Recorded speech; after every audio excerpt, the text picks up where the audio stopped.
Hello friends, ఎలా ఉన్నారు అందరూ? పాలకూర పచ్చడి ఎలా చేయాలో ఈ వీడియోలో చూద్దామండి. ముందుగా స్టవ్ మీద కళాయి పెట్టుకొని తగినంత ఆయిల్ వేసుకొని ఒక 10 నుంచి 15 వరకు ఎండుమిరపకాయలు వేసుకోవాలండి. మీ కారంకి, మీ టేస్ట్కి తగ్గట్టు వేసుకొని ఇవి బాగా ఫ్రై అయిన తర్వాత వేరే ప్లేట్లోకి తీసుకొని పక్కన పెట్టుకోవాలండి. తర్వాత అందులోనే మినప్పప్పు, శనగపప్పు, జీలకర్ర, ధనియాలు వేసుకొని బాగా ఫ్రై చేసుకోవాలండి. ఇవి బాగా ఫ్రై అయ్యి మంచి అరోమా వస్తుందండి. ఇవి మంచి గోల్డెన్ కలర్లోకి వచ్చిన తర్వాత అందులోనే ఒక 5-6 రెబ్బల కరివేపాకు కూడా వేసి బాగా ఫ్రై చేసుకోవాలండి. కరివేపాకులో ఉన్న తేమంతా పోయేంత వరకు బాగా ఫ్రై అయిన తర్వాత అందులోనే నువ్వులు వేసి ఫ్రై చేసుకోవాలండి. నువ్వులు వద్దు అనుకుంటే కొంచెం శనగపప్పు, మినపప్పు అలాంటి పప్పులు అనేవి కొంచెం ఎక్కువ వేసుకొని ఫ్రై చేసుకోవచ్చు. ఈ నువ్వులు అనేవి చిటపటమనిన తర్వాత వేరే కప్లోకి ట్రాన్స్ఫర్ చేసుకోవాలండి. ఈ ఫ్రై చేసుకున్నవన్నీ అందులో ముందుగా కడిగి పెట్టుకొని కట్ చేసుకున్న పాలకూర వేసి బాగా ఫ్రై చేసుకోవాలండి. ఈ పాలకూర అంతా బాగా ఫ్రై అయ్యేంత వరకు బాగా కలుపుకోవాలి. ఈ పాలకూరలో ఉన్న తేమ శాతం అంతా పోయే వరకు బాగా ఫ్రై చేసుకోవాలండి. ఇందులో ఉన్న వాటర్ అంతా పోయి మొత్తం దగ్గరికి అయిన తర్వాత స్టవ్ ఆఫ్ చేసి పక్కన పెట్టుకోవడమేనండి.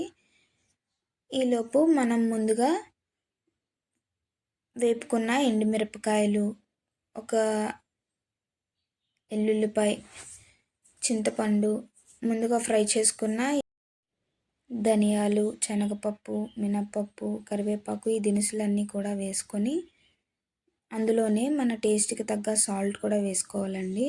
సాల్ట్ కూడా వేసుకొని వాటర్ ఏమీ వేయకుండా మెత్తగా పౌడర్ లాగా మిక్సీ పట్టుకోవాలండి.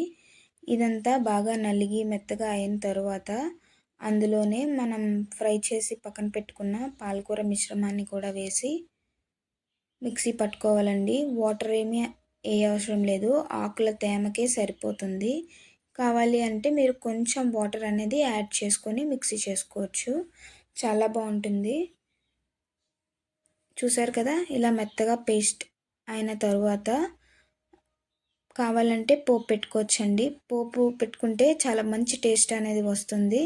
నేనైతే పోపు పెట్టుకుంటున్నాను. తర్వాత అదే కళాయిలో కొంచెం ఆయిల్ వేసుకొని పోపు దినుసులు వేసుకొని పొట్టు తీసిన వెల్లుల్లి రెబ్బలు కూడా వేసుకొని ఫ్రై చేసుకుంటున్నానండి. వెల్లుల్లిపాయలు అనేవి బాగా ఫ్రై అయిన తర్వాత అందులోనే ఎండుమిరపకాయలు కూడా కొన్ని వేసుకొని ఫ్రై చేసుకుంటున్నాను. ఇంకా కరివేపాకు కూడా వేసి బాగా ఫ్రై అయిన తర్వాత కావాలంటే మీరు ఇంగు కూడా వేసుకోవచ్చండి, నేనైతే వేయట్లేదు.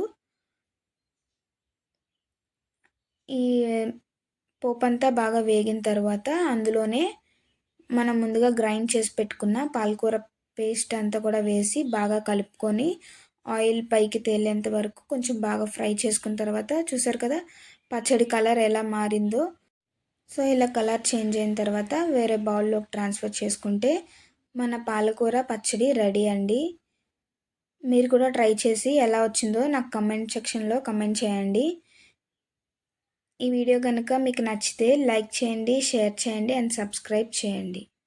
Thank you for watching.